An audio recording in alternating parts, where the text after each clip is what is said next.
Hello friends, welcome to R M English classes. R M English classes में आप सभी का स्वागत है। आइए आज हर दिन की तरह 5 वर्ड लेते हैं, उसका एंटोनिम्स और सिनोनिम्स देखते हैं। बहुत ही महत्वपूर्ण वर्ड हैं, ये बहुत ही स्टैंडर्ड लेवल के वर्ड हैं। इसको याद करना कॉन्टेक्स्ट के आधार पर समझना पड़ेगा, इसलिए जो है ये सारे वर्ड हम तैयार करवा रहे हैं। इस तरह से इस पर चर्चा करेंगे, कैसे याद करना है, इतना डिफ़िकल्ट वर्ड भी आसानी से। तो कहने के लिए 5 वर्ड हैं, ये 25+ वर्ड डेली रहते हैं। तो चलिए देख लेते हैं। पहला शब्द है इम्पेरियस। इम्पेरियस माने क्या होता है?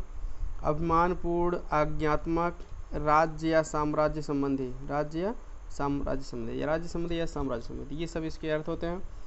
तो इम्पेरियस, तो इसमें तो पहले तो ट्रिक आप ऐसे बना सकते हैं, एम्पायर से। एम्पायर मतलब साम्राज्य जाने रहते हैं, एम्पायर से एम्पायरियस बनाए तो साम्राज्य या राज्य संबंधी, इस तरह से हो सकता है। तो एम्पायर मतलब जिसके पास साम्राज्य रहेगा तो वो क्या अभिमानपूर्ण हो जाएगा, आज्ञात्मक रहेगा, मतलब वो आज्ञा देगा वो। इस तरह से आप याद कर सकते हो। नहीं तो आप इसकी निम्न टेक्निक और है इम्परवियस। तो आर की जगह बाद भी कर देंगे तो इम्परवियस हो जाएगा। ठीक है, इम्परवियस माने होता है अप्रभावित। तो जो आदमी इम्परवियस रहेगा, अप्रभावित रहेगा, तो वो अभिमान मतलब किसी से प्रभावित ही नहीं होगा, तो अभिमानपूर्ण रहेगा, आज्ञात्मक ढंग से रहेगा। ठीक है, पूरा साम्राज्य या राज्य संबंधी ढंग से रहना चाहेगा, तो अप्रभावित। इस तरह से भी आप याद कर सकते हो। तो आई होप समझ में आ गया होगा। तो आप एम्पायर से ट्रिक बना लीजिए। एम्पायर जिसके पास रहेगा तो एम्पायरियस हो जाएगा, अभिमानपूर्ण हो जाएगा, आज्ञात्मक ढंग से रहना चाहेगा, साम्राज्य या राज्य संबंधी हो जाएगा। इस तरह से आराम से याद कर सकते हैं। यद्यपि एम्पायर की स्पेलिंग इस रहेगी, इतना ध्यान दीजिए, क्योंकि हम यहाँ ट्रिक के लिए केवल बताया। साउंड कर रहा है एम्पायर, तो EMPIRE होता है उसकी स्पेलिंग, तो उसमें दिक्कत है। तो चलिए देख लेते हैं इसका सिनोनिम्स क्या होगा। Arrogant, authoritative. ठीक है, एरोगेंट माने अभिमानपूर्ण होता है, अथॉरिटेटिव माने आज्ञात्मक होता है, हार्टी माने घमंडी या अभिमानपूर्ण एक ही चीज़ है, डिक्टेटोरियल माने भी आज्ञात्मक होता है। कि डिक्टेटोरियल मतलब डिक्टेट माने आदेश देना, जैसे जैसा कहूँ वैसा करो, डिक्टेटोरियल उसी कहते हैं, डिक्टेटोरियल ढंग।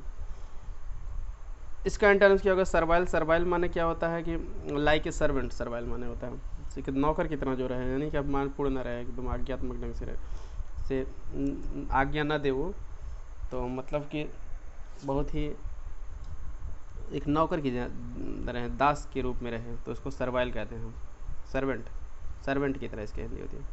हम्बल माने विनम्र, जो विनम्र रहेगा तो सीधी सी बात है वो भी अभिमानपूर्ण ढंग से नहीं रहेगा। ओबेडियंट, ओबेडियंट माने क्या होता है? आज्ञाकारी। तो जो ओबेडियंट मतलब आज्ञाकारी रहेगा तो वो सीधी सी बात दूसरे को तो आज्ञा देगा नहीं। इस तरह से ये भी इसका एंटोनिम्स है। अगला वर्ड है इम्पोस्टर। इम्पोस्टर माने होता है ढोंगी, बहरूपिया, धोखेबाज, ये सब इम्पोस्टर हिंदी होती है। इम्पोस्टर में आप ट्रिक क्या बना लेंगे? पोस्टर। तो इम्पोस्ट पर आई एम पोस्टर। तो पोस्टर में जो आदमी है वो बता दीजिए कि इम्पोस्टर है, ढोंगी, बहरूपिया, धोखेबाज है। मान लीजिए कोई पोस्टर है, तो जैसे मारिच का पोस्टर देख लीजिए, मामा मारिच कैसा बहरूपिया था, रूप बदल लेता था। तो इस तरह से किसी का भी आप पोस्टर में देख रहे हो कि बता दीजिए कि पोस्टर में जो आदमी दिख रहा है ये वैसा वास्तव में इसका व्यवहार नहीं है, तो ढोंगी है, धोखेबाज है, बहरूपिया है, मतलब बहुत से रूप बदलता है। तो पोस्टर में जो आदमी दिख रहा है तो इम्पोस्टर है, ढोंगी है। इस तरह से ट्रिक बना सकते हैं। रोग माने क्या होता है? बदमाश। तो बदमाश रहेगा तो वो धोखेबाज रहेगा, सीधी सी बात है। नेब माने भी बदमाश होता है। चार्लटन, चार्लटन मतलब क्या होता है? धोखेबाज। ठीक है, तो ये सारे इसके सिनोनिम्स हैं। चीट माने धोखेबाज होता ही है। डिसीवर माने धोखा देने वाला यानी धोखेबाज। बहुत ही महत्वपूर्ण सभी सिनोनिम्स हैं। इसका एंटोनिम्स क्या हो जाएगा? अनडिसीवर। अनडिसीवर माने जो धोखा ना दे, डिसीवर पहले अन लगा दीजिए। गाइड माने पथ प्रदर्शक, तो जो आपका पथ प्रदर्शन करेगा तो आपको धोखा नहीं देगा। तो चलिए अगला वर्ड देख लेते हैं। अगला वर्ड है इम्प्रॉम्प्टू। तो इम्प्रॉम्प्टू माने होता है तात्कालिक या बिना तैयारी के। तो ये स्पेशली वर्ड लगता है कि जैसे बिना तैयारी के अगर कोई भाषण दिया जाता है तो उसके लिए हम इम्प्रॉम्प्टू वर्ड का यूज़ करते हैं। ये जो है आपके वन वर्ड सब्स्टिट्यूशन में भी बहुत आ जाता है कि a speech delivered without preparation, तो उसको आप कहते हैं एक शब्द में इम्प्रॉम्प्टू। तो आप इसको इम्प्रॉम्प्टू के अलावा एक्सटेम्पोर भी कहते हैं। एक्सटेम्पोर माने भी तत्कालिक, या एक्सटेम्पोर के अलावा आप एक्सटेम्पोरेनियस भी कहते हैं। अलग अलग किताब में आपको इस तरह से मिल जाएगा। एक्सटेम्पोरेनियस भी कहते हैं। दोनों एक्सटेम्पोर, एक्सटेम्पोरेनियस दोनों का मतलब एक ही होता है। तात्कालिक या बिना तैयारी के दिया गया भाषण, स्पेशली भाषण के लिए लगता है। तो इम्प्रॉम्प्टू, तो अब आंसू इसके लिए एक हिंदी होती है। आंसू आप सुनेंगे आंसू अनुवाद, मतलब तत्काल जो अनुवाद करते हैं, सुन के तुरंत कोई बोले तुरंत अनुवाद हो जाता है, जैसे उसको आंसू अनुवाद कहते हैं। तत्काल, आंसू या तत्काल होता है दूसरी हिंदी। इम्प्रॉम्प्टू तो आंसुलिपिक होते हैं, इस तरह से आंसू अनुवादक होते हैं। तो इम्प्रॉम्प्टू माने तत्कालिक या बिना तैयारी के। तो याद कैसे होगा, तो इसमें से आप ट्रिक बना लीजिए कि इम्प्रॉम्प्ट, प्रॉम्प्ट वर्ड ले लीजिए। प्रॉम्प्ट माने होता है तत्काल या तुरंत उत्तर देना। प्रॉम्प्ट माने क्या होता है, तुरंत उत्तर देना, ठीक है, तत्काल या तुरंत उत्तर देना, इसको कहते हैं प्रॉम्प्ट। अब प्रॉम्प्ट, ठीक है, तो आप क्या कहोगे, इम्प्रॉम्प्टू। इम्प्रॉम्प्टू में इसमें आप थोड़ा विच्छेद करके कहेंगे I am prompting you. Impromptu I am prompting you, impromptu I am prompting you, इस तरह से ट्रिक बनाइए। इसको अलग करके प्रॉम्प्ट, प्रॉम्प्ट ले लीजिए। प्रॉम्प्ट का एनजी फॉर्म प्रॉम्प्ट होता है। प्रॉम्प्ट में तत्काल उत्तर देना। आई एम, इसको शॉर्ट में ऐसे भी आई एम को ऐसे तो लिखते हैं शॉर्ट में, अपॉस्ट्रोफी मान लिया है। आई एम प्रॉम्प्टिंग यू का you, I am prompting you माने मैं तुम्हें बिना तैयारी के तत्काल उत्तर दे रहा हूँ। मैं तुम्हें बिना तैयारी के तत्काल उत्तर दे रहा हूँ। बस हो गया, आराम से याद रखिए। प्रॉम्प्ट, प्रॉम्प्ट ढंग से मैं तुमको, ठीक है, प्रॉम्प्ट माने बिना तैयारी के उत्तर दे रहा हूँ। इम्प्रॉम्प्टू तो आई एम प्रॉम्प्टिंग यू, मैं तुम्हें बिना तैयारी के तत्काल उत्तर दे रहा हूँ। इस तरह से आप इसकी बेस्ट ट्रिक यही है, ठीक है। आई एम को कह दो आई एम, प्रॉम्प्ट का प्रॉम्प्टिंग, यू का यू कह दो। आई एम प्रॉम्प्टिंग यू, मैं तुम्हें बिना तैयारी के उत्तर दे रहा हूँ या तत्काल उत्तर दे रहा हूँ, ठीक है।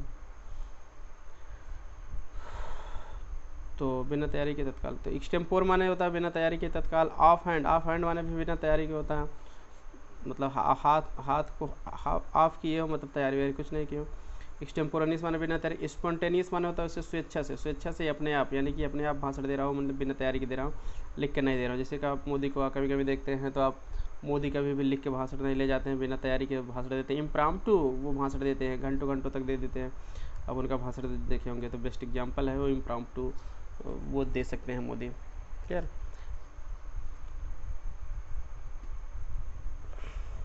तो अब ऐसे कहते हैं प्रॉम्प्ट, प्रॉम्प्ट ढंग से मोदी ने इम्प्रॉम्प्टू दिया, बिना तैयारी के भाषण दिया।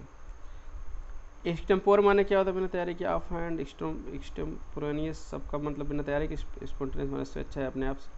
इसका टर्म्स क्या हो जाएगा, प्लांट। प्लांट माने होता है योजना बना के, योजित ढंग से, नियोजित ढंग से, तो मतलब पूरा योजना बनाया। प्लान में योजना बनाया हुआ। डेलिब्रेट माने जानबूझकर, तो मतलब योजना बना के अगर कोई भाषण देगा तो एक्सटेम्पोर नहीं होगा, इम्प्रॉम्प्टू नहीं होगा। डेलिब्रेट मतलब जानबूझकर दे रहा है, जानबूझकर मतलब कि तैयारी करके आया है, इसका मतलब बिना तैयारी के नहीं है, वो तैयारी करके आया तब जान ले डेलिब्रेट दे रहा।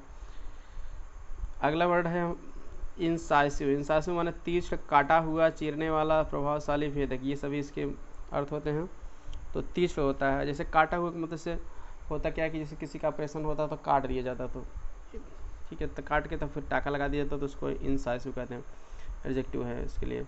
चीरने वाला मतलब चीर करके ऑपरेशन किया जाता है। प्रभावशाली भी होता है, इसका मतलब जैसे वो सक्सेस, प्रभावशाली घाव हो जाता है वहाँ। भेदक मतलब भेद दिया जाता है, मतलब भेदने का मतलब छेद दिया जाता है। छेदक या भेदक, ये दोनों भी इसको कहा जा सकता है। तो सारे वर्ड वही है, तीक्ष्ण या काटा हुआ से रिलेटेड है। तो इसमें आपको वर्ड कैसे याद करेंगे, इंसाइसिव। इंसाइसिव के लिए एक वर्ड है INCISION, ये इंसिशन से बना है।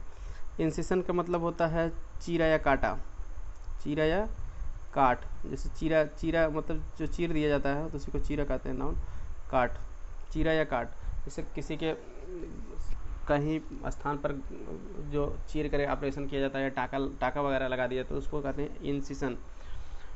तो इंसिशन होने के बाद आप ट्रिक बना लीजिए, इंसिशन होने के बाद मतलब ऑपरेशन के लिए काटने के बाद या चीरा के बाद वह इंसेसिव पेन फील कर रहा था, इंसेसिव दर्द महसूस कर रहा था, मतलब तीक्ष्ण दर्द महसूस कर रहा था, काटा हुआ दर्द महसूस कर रहा था, भेदक दर्द महसूस कर रहा था, प्रभावशाली दर्द महसूस कर रहा था, चीरने वाला जो स्थान था उसके लिए दर्द महसूस कर रहा था। इस तरह से आप इसको आराम से याद कर सकते हैं, इंसेसिव, ठीक है। इंसिसिव मतलब इंसिशन के बाद वह इंसिसिव दर्द महसूस कर रहा था, तीव्र दर्द महसूस कर रहा था। इस तरह से आराम से याद कर सकते हो। आप इस ट्रिक को भूल जाए, इंसिशन से बना है तो आप ऐसे भी कह सकते हैं इंसिडेंट होने के बाद वह इंसिसिव दर्द महसूस कर रहा था, तीव्र दर्द महसूस कर रहा था, काटा हुआ दर्द महसूस कर रहा था क्योंकि उसका पैर कट गया, कुछ हो गया। इस तरह से भी आप इमेजिन कर सकते हो। इसका सिनोनिम्स क्या होगा? ट्रेंचेंट। ट्रेंचेंट माने होता है तीव्र, शार्प माने तीव्र, एक्यूट माने होता है तीव्र, जानते हो एक्यूट मतलब एक्यूट एंगल भी आप सुनेंगे, न्यून कोड, तो वो हल्का सा नुकीला होता है, तीव्र होता है। पियर्सिंग माने भेदने वाला यानी भेदक। ये सभी इसके सिनोनिम्स है। इसका एंटोनिम्स की बात करें तो माइल्ड माने वैसे, माइल्ड में से हल्का, मतलब तीव्र दर्द ना हो, जो तीव्र ना हो तो माइल्ड मतलब हल्का होगा वो। जेंटल माने भी सौम्य होता है, सौम्य का मतलब हल्का, बहुत ज़्यादा तीव्र ना हो। काइंड माने दयालु होता है, तो दयालु आदमी, दयालु अगर कोई दयालु बात करेगा, दयालु आदमी बात करेगा तो तीव्र बात नहीं करेगा, मतलब काटने वाली बात, मतलब चुभने वाली बात नहीं करेगा वो। इस तरह से ये एंटोनिम्स इसलिए रख दिए गए ये सब। इनकॉन्ग्रुअस आज का लास्ट वर्ड है, बेमेल, असंगत, असंबद्ध, बेतुका। तो इसको याद कैसे होंगे? इनकॉन्ग्रुअस। तो इनकॉन्ग्रुअस माने इन कांग्रेस से ट्रिक आप बना लीजिए, ठीक है। तो इनकॉन्ग्रुअस मतलब इन कांग्रेस, कांग्रेस में जो है बीजेपी वाले इनकॉन्ग्रुअस ढंग से रहते हैं, बेमेल ढंग से रहते हैं, मतलब वो मिलना नहीं चाहते। आप कभी नहीं सुनोगे बीजेपी वाले आके कांग्रेस में मिल गए, ठीक है। तो ऐसा अक्सर प्राय ऐसा नहीं होता है कि इनकॉन्ग्रुअस मतलब इन कांग्रेस, कांग्रेस में बीजेपी वाले बेमेल ढंग से रहते हैं, असंगत ढंग से रहते हैं, असंबद्ध ढंग से रहते हैं, बेतुके ढंग से रहते हैं, क्योंकि ये दोनों में ज़्यादा पढ़ती नहीं है। तो इस तरह से कांग्रेस में इनकॉन्ग्रुअस, इनकॉन्ग्रुअस साउंड्स लाइक इन कांग्रेस। इन कांग्रेस यानी कांग्रेस में बीजेपी वाले प्रायः इनकॉन्ग्रुअस ढंग से रहते हैं, मतलब बेमेल ढंग से रहते हैं, असंगत ढंग से रहते हैं, असंबद्ध ढंग से रहते हैं, बेतुका बात करते हैं, बेतुके ढंग से रहते हैं। तो अब इसका सिनोनिम्स क्या होगा? अपसर्ड। अपसर्ड माने असंगत होता है, डाइवर्जेंट माने असंगत, बिजारे, बिजारे माने से विचित्र होता है, विचित्र मतलब जो अनोखी चीज़ हो, सबसे हट के हो, तो मतलब वही असंगत। इनअप्रोप्रिएट माने अप्रोप्रिएट ना होना, उचित ना होना, मतलब असंगत, अनुचित। इनकोहेरेंट माने असंबद्ध होता है, तो जो दूसरे से मैच ना करे। तो इसका एंटोनिम्स क्या होगा? यूनिफॉर्म। यूनिफॉर्म माने होता है एक रूप भी होता है, एक यूनिफॉर्म तो ड्रेस होता है, और इसी का इसी माने एक रूपता भी होती है, एक रूप। तो यूनि मतलब यूनस से बना है, इस रूट वर्ड है, यूनस माने वन होता है, फॉर्म माने रूप होता है, एक रूप। अब यूनिफॉर्म क्यों स्कूल में लगता है? कि ताकि सभी स्टूडेंट्स एक रूप में लगे, सब एक जैसे लगते हैं ना कि हाँ स्टूडेंट्स हैं इस कॉलेज के, इस तरह से यूनिफॉर्म लगता है। कंसिस्टेंट माने संबद्ध होता है, असंबद्ध कुट्टा। सुटेबल माने उपयुक्त, तो इसे इनअप्रोप्रिएट माने अनुपयुक्त, सुटेबल माने उपयुक्त। इसका अप्रोप्रिएट भी इसमें आप ले सकते हो, क्लियर। तो अप्रोप्रिएट भी आप इसमें ले सकते हैं कि इन हटा देंगे तो अप्रोप्रिएट। तो इस तरह से मैच्ड माने क्या होता है? मैच्ड माने संबद्ध होना, बराबरी क्या होना, जैसे कहते हैं मैच कर रहे हैं, बराबर कर रहे हैं, तो बराबर रहेंगे तो बेमेल नहीं रहेंगे। इस तरह से ये सारे एंटोनिम्स हैं। तो आई होप समझ में आएगा। वीडियो पसंद आया तो लाइक कर दीजिए, दोस्तों के साथ शेयर कर दीजिए, क्योंकि बहुत ही स्टैंडर्ड लेवल के वर्ड हैं, वैसे आप आसानी से नहीं याद होते हैं, इसको समझना पड़ता है। जिस तरह से आप इसको समझेंगे, वीडियो को अगर कम समझ में आया तो एक दो बार और देख लेंगे, सारे वर्ड आपके दिमाग में घर कर जाएंगे, और ऑप्शन देखते ही आप इसको जो है तुरंत जो है आप टिक कर लोगे सही। इसलिए वीडियो को देखते रहिए, और ऐसे ही और भी महत्वपूर्ण वर्ड को आप पाने के लिए वीडियो चैनल सब्सक्राइब नहीं तो सब्सक्राइब कर लीजिए, और बेल आइकन को ऑन रखें, और दोस्तों के साथ शेयर कर दिए, ताकि सभी लोग जो है अपना वर्ड पावर इस तरह से बढ़ाते रहें, क्योंकि एक दिन के बढ़ाने से वर्ड पावर कुछ नहीं होता है। इसके लिए कठोर मेहनत करना पड़ता है, कि एक तपस्या है, तो डेली आपको तब करना ही पड़ेगा। तो हमारे साथ 10 से 15 मिनट ही आप देंगे तो आपका 20-25 प्लस वर्ड डेली तैयार होते हैं। तो 10 दिन में 250 से 500 वर्ड तैयार हो जाते हैं, तो इस तरह से कम नहीं होते हैं। महीने भर में आपको 500 प्लस वर्ड तैयार हो जाएंगे। धीरे धीरे आपके पास 8 से 10,000 वर्ड आने वाले समय में तैयार हो जाएंगे, 7 से 8 महीने तक। तो आपको कोई भी एग्ज़ाम क्रैक कर देंगे आराम से, वर्ड पावर में कहीं भी दिक्कत नहीं होगी। तो thanks for watching this video, मिलते हैं नेक्स्ट वीडियो में।